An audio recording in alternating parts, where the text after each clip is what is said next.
The house smelled like cinnamon and old coffee, the way it always did when Carol pulled out the good dishes. Daniel stood in the kitchen doorway, watching his wife arrange deviled eggs on the platter her mother had left her, and thought, not for the first time, that 24 years hadn't dulled the sight of her so much as folded it into something quieter. Not less, just quieter. "You're staring," Carol said, without looking up. "I'm allowed." "You're supposed to be moving the folding table." He moved the folding table. By 2 o'clock, the house was full. Carol's brother and his wife, the neighbors who always came for the anniversary spread, whether they were technically invited or not. A cousin's kids running through the yard with a football that kept ending up in the flower bed. Daniel manned the grill and let the noise wash over him. The particular noise of a house doing exactly what it was supposed to do. Then the screen door banged, and Carol's voice rose above the rest. "She's here! Oh, she's here!" And Daniel turned with the tongs still in his hand. Renee. He hadn't seen her in 12 years. Somehow he'd built a version of her in his head that hadn't aged. And the real one walking up the porch steps was both entirely familiar and entirely not. Same laugh already spilling out as she hugged Carol. Same way of tilting her head when she was taking in a room. But there were lines at her eyes now, a settledness to her that hadn't been there before. She looked like a woman who'd lived a life he knew nothing about. "Danny," she said when she reached him. Nobody else called him that. "Renee." He set the tongs down so he could hug her properly, and it was brief, ordinary, the kind of hug you give your wife's sister. Except for the half-second before it ended, where neither of them quite pulled away first. He noticed it. He was fairly sure she noticed it too. "Look at you," she said, stepping back, hands still loose on his forearms. "Still burning the burgers, I bet." One time. Nobody lets that go. I'm never letting that go." She laughed, and it was the same laugh, and something in his chest turned over in a way he didn't examine too closely. He told himself it was just the strangeness of time. 12 years compressed into a single afternoon. The ordinary vertigo of seeing someone's past self and present self collide in a doorway. That was all it was. He was almost sure. The afternoon went the way these afternoons went. Food, noise, somebody's kids getting sunburned, Carol moving through it all like she was born to host, refilling glasses before anyone asked, laughing at jokes she'd heard 100 times because that was what love looked like after 2 decades. The doing of small things without needing to be thanked for them. Daniel watched her more than he watched anyone else. He always did. But he was aware, in the low background way you're aware of weather changing, of exactly where Renee was in a room. Not watching her, just aware. When she laughed at something across the yard, he heard it before he placed it. When she caught his eye once, refilling a lemonade pitcher, she smiled the kind of small smile that didn't need anything back, and he smiled back before he'd decided to. He told himself none of it meant anything. People who share history do that. It's just recognition. It's just the past saying hello. By 9, most of the guests had gone. Renee was staying the weekend. Carol had insisted. Hadn't seen her sister in too long. Wouldn't hear otherwise. And the house settled into that late, worn, soft quiet of a party that had emptied out well. Carol found Daniel in the kitchen, stacking plates. She leaned against the counter, and even tired, even with mascara smudged faint under one eye. She was the woman he'd chosen every day for 24 years. He reached for her without thinking, the way he always did at the end of a long day, hand finding her waist. "Hey," he said. "Good day." She let herself lean into him for exactly 3 seconds, then patted his chest. Gentle, final. "Good day. I'm wrecked, though. Don't take it personal. No hug and lip kiss tonight, okay? I just need to sleep like the dead." She said it easy, half laughing, already turning toward the stairs. It wasn't unkind. It wasn't even unusual. 24 years in, you learn the shorthand, the tired jokes that keep a marriage honest. Daniel knew that, but it landed somewhere it shouldn't have, small and strange, like a door closing a half second before he'd finished walking through it. "Sure," he said. "Sleep well." She kissed his cheek, that much she had left to give, and went up. He stood there a moment with a stack of plates in his hands, feeling foolish for feeling anything at all. It was nothing. It was a tired woman after a long day. He carried the plates to the sink, and when he looked up, through the kitchen window, he caught Renee's reflection in the dark glass, still out on the porch, alone, not quite looking at him, but close enough to have heard every word. Their eyes met in the glass for one beat too long. Neither of them looked away first. He should have gone up to bed. That was the thought that sat with him as he dried the last plate and set it in the rack.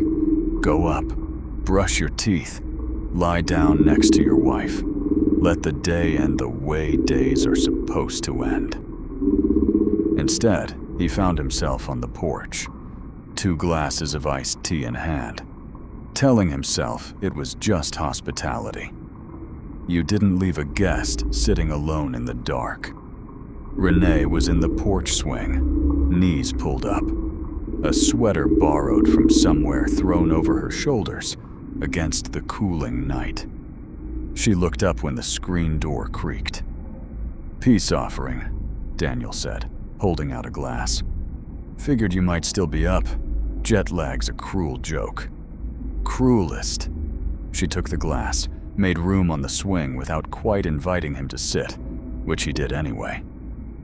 3 time zones, and my body still thinks it's the wrong day."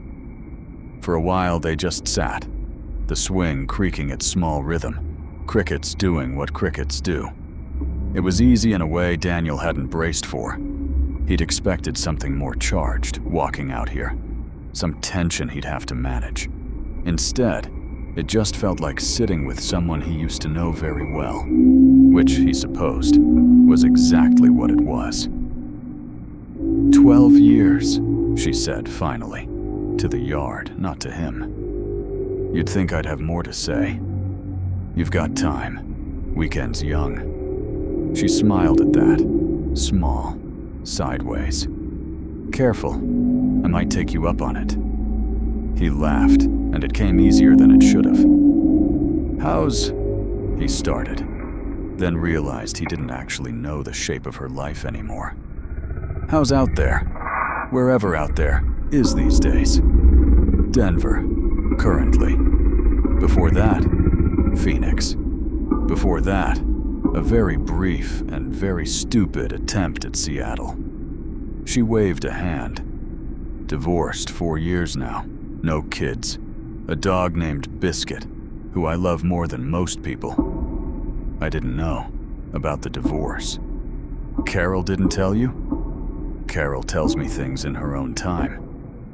He turned his glass slowly, watching the condensation run. "I'm sorry, though. Genuinely. Don't be. It needed to end. It ended. I'm better for it." She said it lightly, but there was a worn honesty underneath, the kind you only get to after you've stopped needing to convince anyone. "Funny thing about getting divorced in your 50s, you start thinking backward a lot, about the roads you didn't take. Not in a sad way, just curious." Daniel didn't say anything. He had a feeling he knew which road she meant, and some old instinct told him not to reach for it first. "You remember the summer before you and Carol?" Renee said. Not a question. "I remember. We never talked about it. Not really. Not after. There wasn't much to talk about. He heard how thin that sounded, even as he said it. Renee turned her head to look at him properly for the first time since he'd sat down. Danny, there was a whole summer of almost.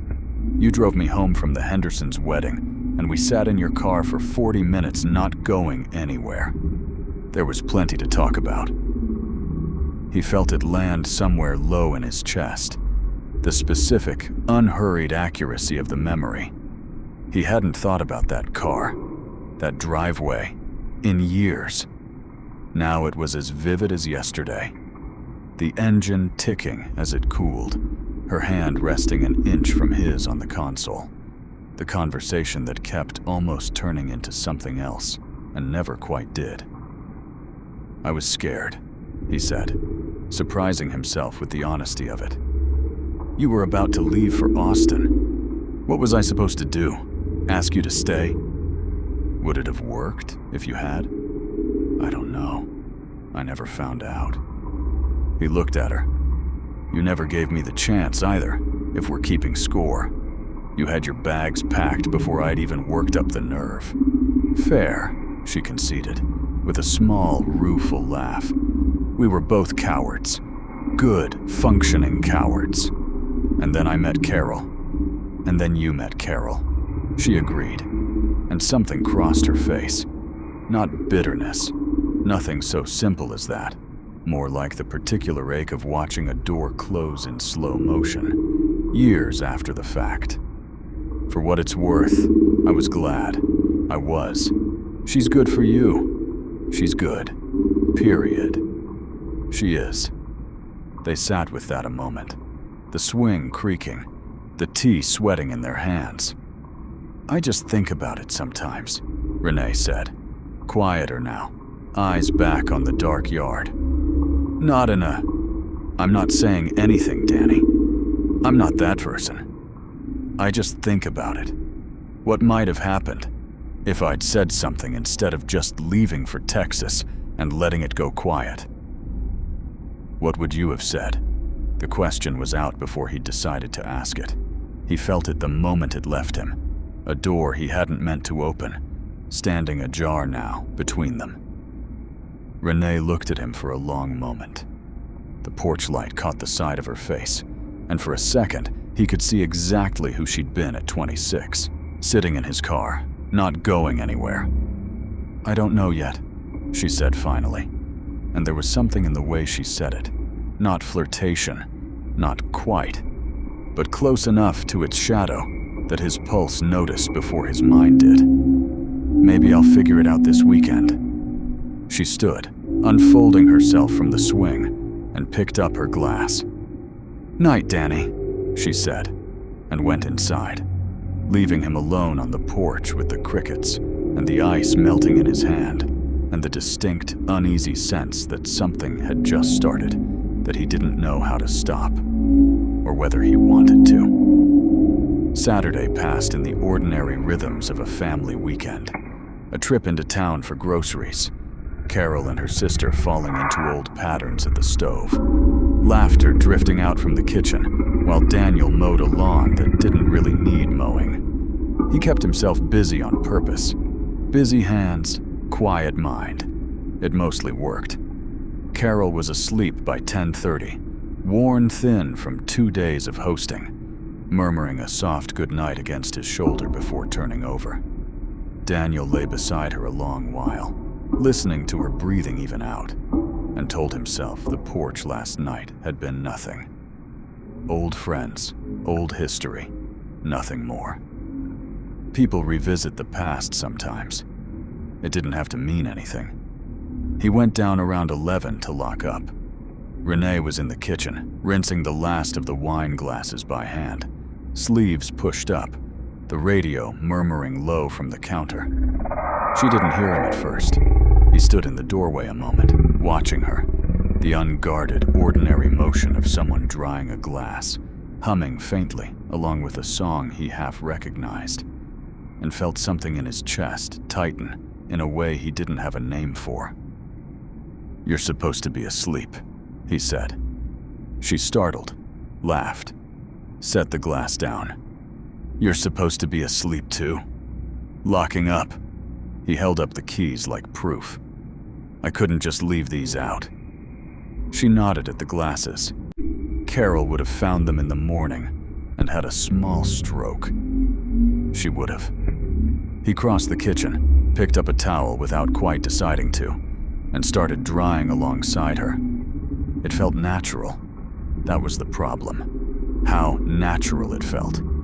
They worked in a companionable quiet for a minute, glass after glass, her handing, him drying, their hands passing close in the small space between sink and counter.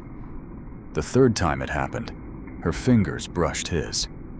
Barely. The kind of touch that could be nothing.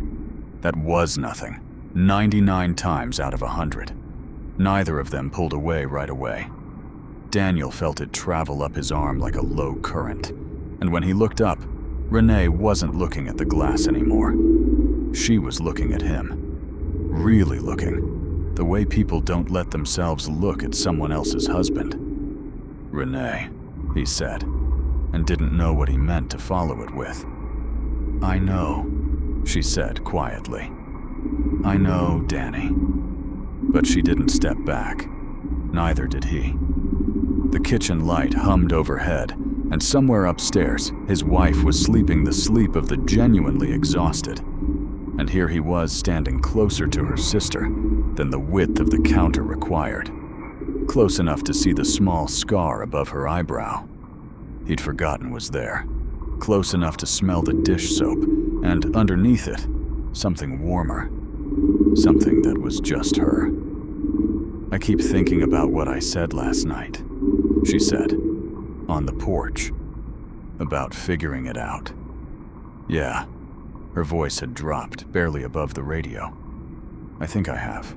"Renee, what if I said it?" she said. "Right now." The kitchen went very still.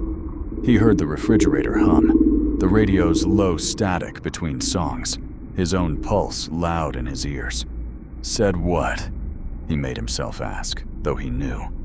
He knew exactly. She didn't answer with words. She set the towel down, slow, deliberate, and closed the distance between them by inches. Not a lunge, nothing rushed. Just a woman giving him every chance to step back before she reached the end of it. Her hand found the counter beside his, close enough that their fingers were almost touching again. Her eyes searched his face, and he understood, with a kind of dizzy clarity, that she was waiting for him to say no. He didn't say no. For one suspended second, the space of a held breath, a door standing open, her hand came up to rest against his jaw, and he felt himself lean, just slightly, just enough, toward her. Their lips met. Brief, soft, a single, unhurried heartbeat of contact that undid something in his chest he hadn't known was still tied shut. Then his own mind caught up with his body, and he stepped back so fast, his hip caught the edge of the counter.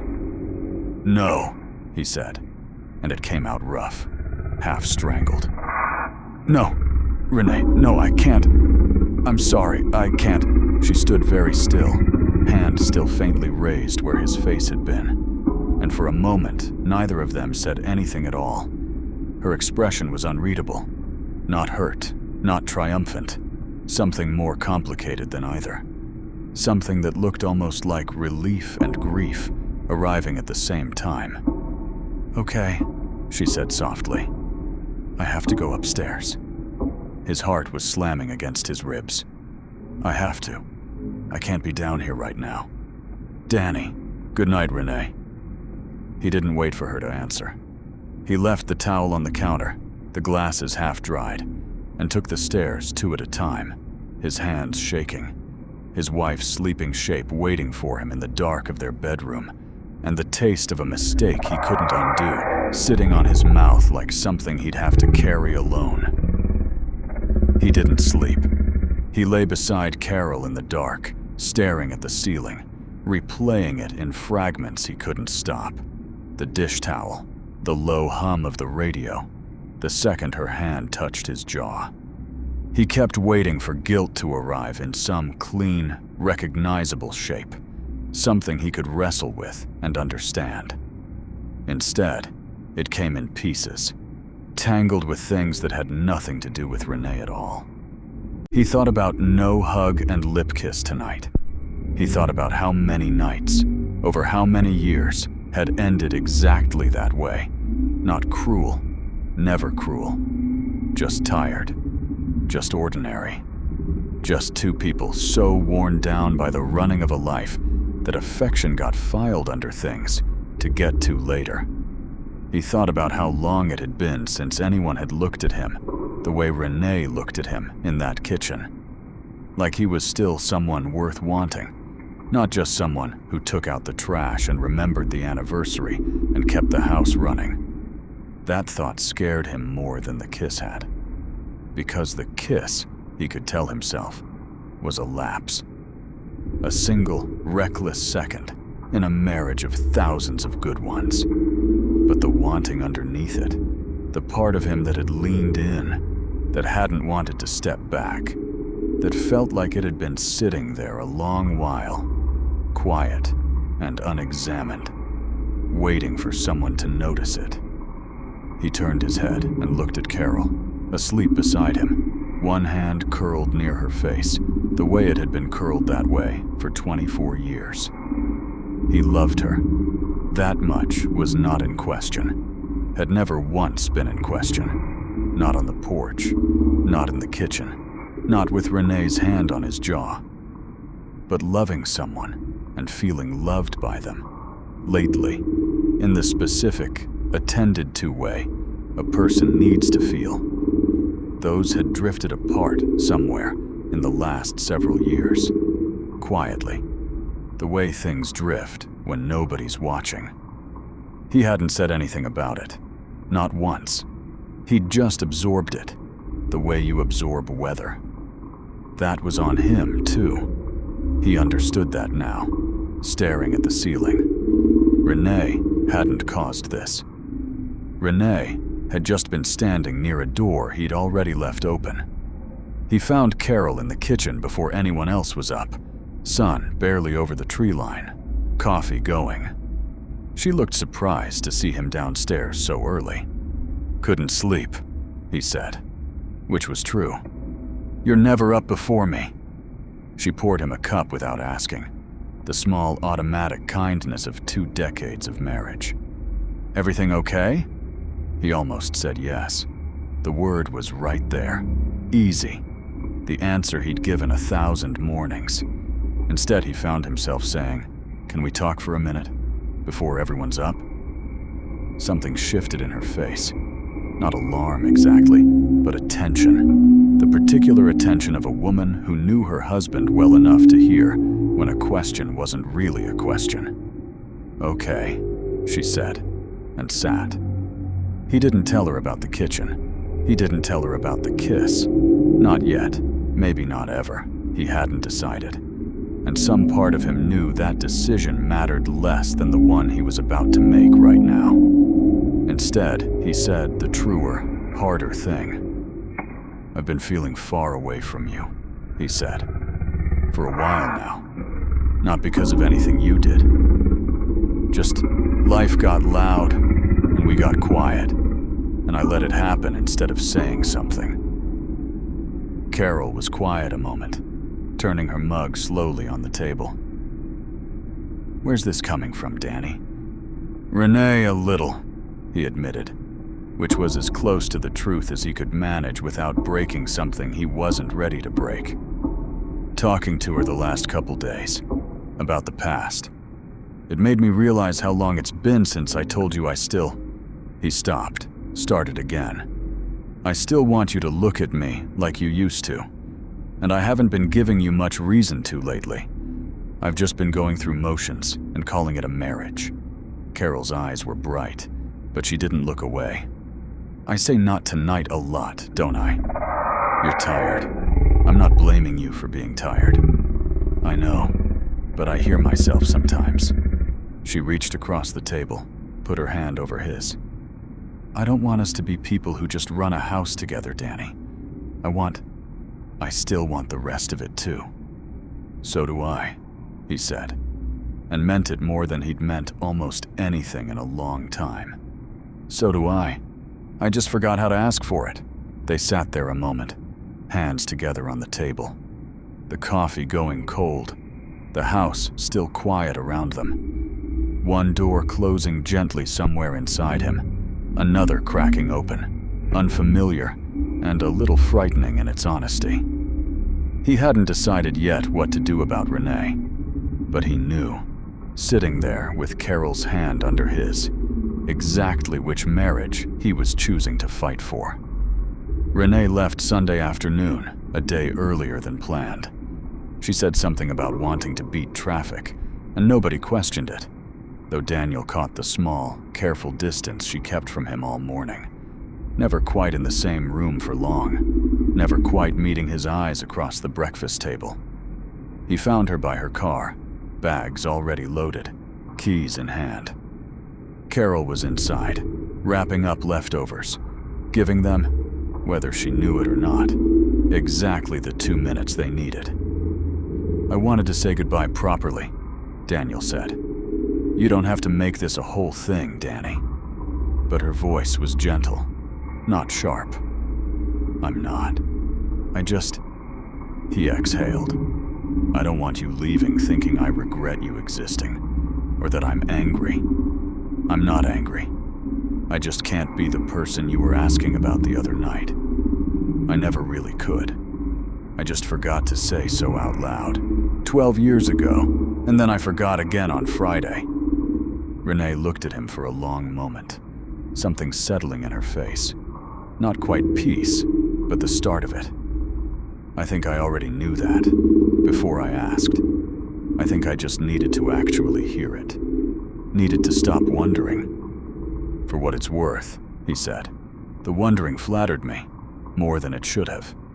Don't do that. Don't make it small, just to make it easier. She managed a real smile then, a little sad, entirely honest. It mattered. It doesn't have to become something else for it to have mattered. No, he agreed. It doesn't. She hugged him then. Brief, easy. The kind of hug two people give each other when a door has finally, quietly closed for good. Take care of my sister, she said against his shoulder. She's better than she gives herself credit for. So are you, for what it's worth. I'll try to remember that. She got in the car, rolled the window down as she pulled away. Bye, Danny. Bye, Renee. He stood in the driveway until the car turned onto the main road and disappeared behind the trees, and felt something in his chest settle into place. Not triumph, nothing so simple as that. Just the quiet, unglamorous relief of a man who had come right up to the edge of losing something and had, in the end, chosen not to. That night, after the house was finally empty and quiet again, Carol found him on the porch, in the same swing where the whole thing had started 2 nights before, though she'd never know that. Tired? She asked, sitting beside him. Good tired. He put his arm around her, and this time there was no hesitation in her leaning into it. Thank you. For this weekend. For everything, really. You're being sentimental. But she smiled into his shoulder. Maybe I am. He kissed the top of her head, an easy, unremarkable gesture that felt tonight like it carried the weight of a decision. Hug and lip kiss tonight? Carol laughed, really laughed, the sound of it warm in the dark, and lifted her face to his.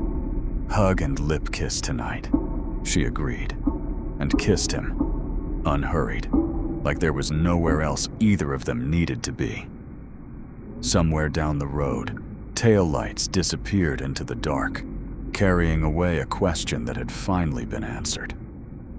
And on the porch, in the ordinary quiet of a marriage that had almost drifted and hadn't, Daniel understood, with a clarity he hadn't earned easily, that the life he already had was the one he'd choose again. Not because nothing had ever tempted him, but because he'd finally learned to say out loud what he needed to keep it.